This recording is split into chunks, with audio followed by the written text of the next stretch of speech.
Hello students, welcome to my channel Harshita Education.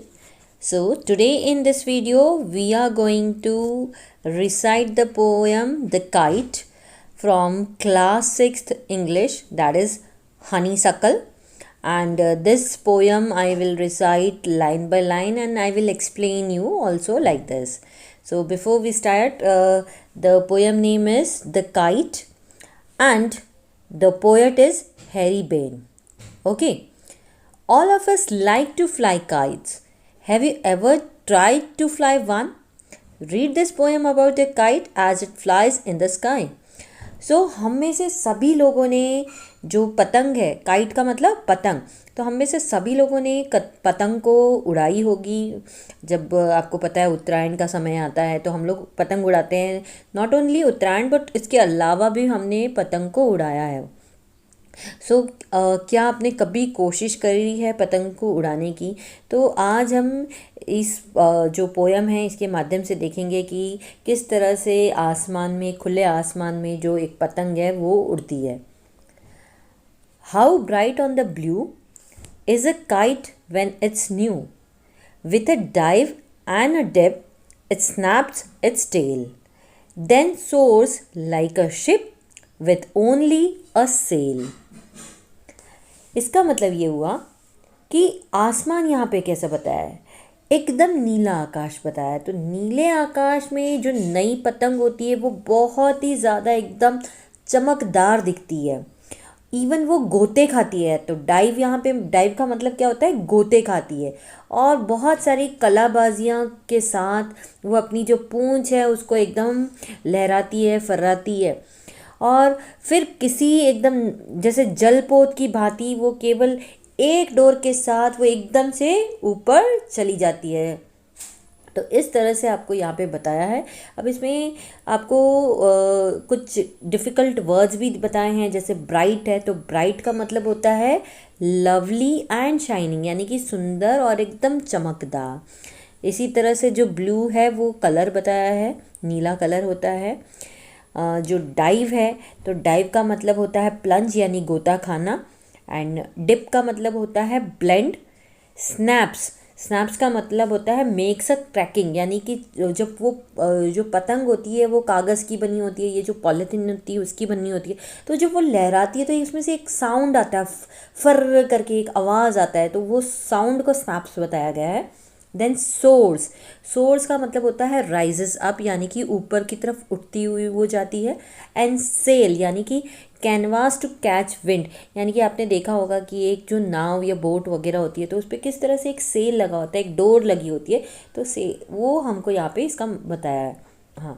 हाँ, इसके अलावा यहाँ पे हमको कुछ राइमिंग वर्ड्स भी दिए हैं। तो हम पैराग्राफ वाइज लाइक जो स्टांजा है उसके वाइज हम देखते भी जाएंगे।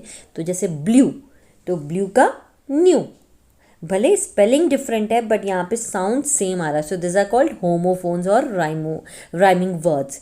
Same way dip, ship, tail, sail. So this are the rhyming words. Now let's move to next stanza.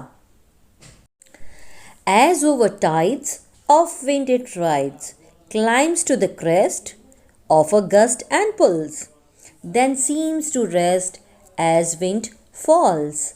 When string goes back slack, you wind it back.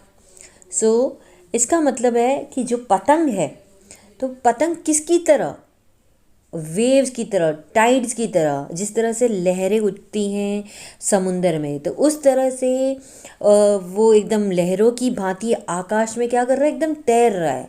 जैसे जहाज़ ऊंची लहर पर सवारी करता है, उसकी चोटी पर चढ़ जाता है, उसी तरह पतंग भी हवा के तेज़ झोंकों पर सवार होकर आगे की ओर खींचती है। फिर जब हवा जो है वो थम जाती है तो पतंग भी वैसे ही रेस्ट पे आ जाती है, वो एक विश्राम कर लेती है, उसकी डोर भी ढीली पड़ जाती है। तो आप उसे उस समय क्या करते हैं, आप उसे अपने चरखी पर लपेटते हैं। ओके, अब इस स्टांजा में हम देखेंगे टाइड्स। तो टाइड्स का मतलब होता है हाई वेव्स, यानी कि ऊंची लहरें, जैसे जो ज्वार भाटा होता है उसे हम टाइड्स कहते हैं। Next is crest. तो क्रेस्ट का मतलब होता है टॉप, यानी कि शिखर। Gust, gust means stormy wind यानी तेज पवन का झोंका। पुल्स, तो यहाँ पुल्स का मतलब है मूव्स फॉरवर्ड यानी कि आगे की ओर खींचती है। क्या खींच रही है यहाँ पे? पतंग की बात हो रही है। स्ट्रिंग, स्ट्रिंग का मतलब होता है थ्रेड यानी कि जो मांझा है उससे बोल रहे हैं। थ्रेड का मतलब होता है धागा, धागा, लेकिन यहाँ पतंग की बात कर रहे हैं इसलिए मांझा हो रहा है।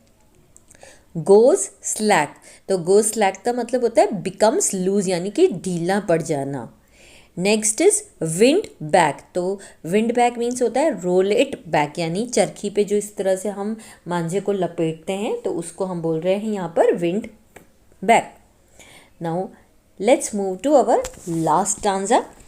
And run until a new breeze blows, and its wings fill, and up it goes.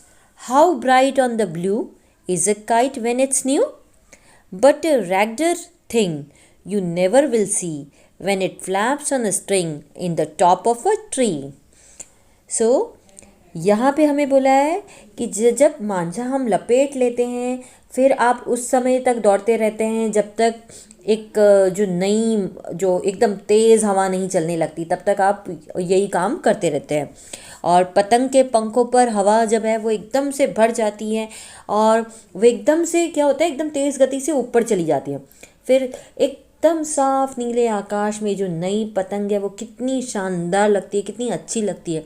पर इससे ज़्यादा बदहाल आपको कोई चीज़ नहीं दिखेगी जब ये किसी पेड़ की चोटी पे जाके फंस जाती है। वहाँ पे उसकी जो धागे से बंधी वो फड़ फड़ फड़ फड़ फड़ फड़ फड़ कर फड़फड़ाती रहती है, तो ये बहुत ही हमें बुरा लगता है हमको उस समय। तो यहाँ पे हम कुछ वर्ड्स देख लेते हैं। ब्रीज, तो ब्रीज का मतलब होता है जेंटल विंड यानी कि मंद मंद जो हवा चलती है उसे बोलते हैं। विंग्स यानी कि बॉडी, यहाँ पे पतंग के पंख के बारे में बातें हो रही है। फिल यानी कि बिकम फुल ऑफ एयर यानी हवा से पूरी तरह से भर जाती है। रैग्ड यानी कि रफ एंड टॉर्न यानी कि एकदम बदहाल फटे हाल हो जाती है। फ्लैप्स यानी कि फ्लटर्स फड़फड़ाना। एंड लास्ट इज स्ट्रिंग जो हम ऑलरेडी कर चुके हैं, दैट मीन्स थ्रेड यानी कि डोर। सो आई होप यहाँ पे आपको जो पोयम है उसकी समरी समझ आई होगी अच्छे से। तो अगर आपको समझ आई हो तो प्लीज़ मेरी वीडियो को लाइक करें, मेरी चैनल को सब्सक्राइब करना ना भूलें। फिर मिलेंगे एक नई वीडियो में। Bye bye.